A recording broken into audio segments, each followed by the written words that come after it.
Hi, I'm Nora, the Education Manager for the Delaware Center for Horticulture. Today I'd like to talk to you about deadheading your flowers.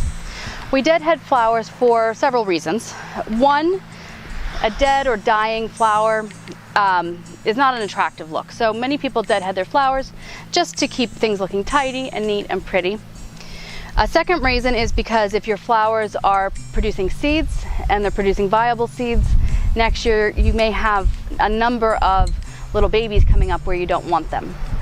A third reason is that many flowers, especially annuals, will produce more flowers if you trick them into thinking they haven't produced any seeds. So it's important to deadhead your annuals so you continue to have a nice full display. Deadheading is very simple. You're literally just taking off the dead flowers. Some of these chives are a little past their prime, and so just for demonstration, I'm going to show you how to do this. With a pair of shears, a pair of scissors, or even just your hands, you cut off as far down as you can and discard this.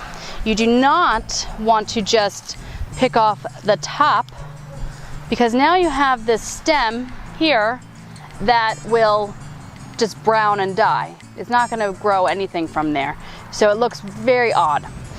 If you are deadheading something that branches, you want to deadhead it down to where leaves or side shoots come out, so that you're not leaving a tall spike of dead stem material. If you have any questions, please leave them in the comments below.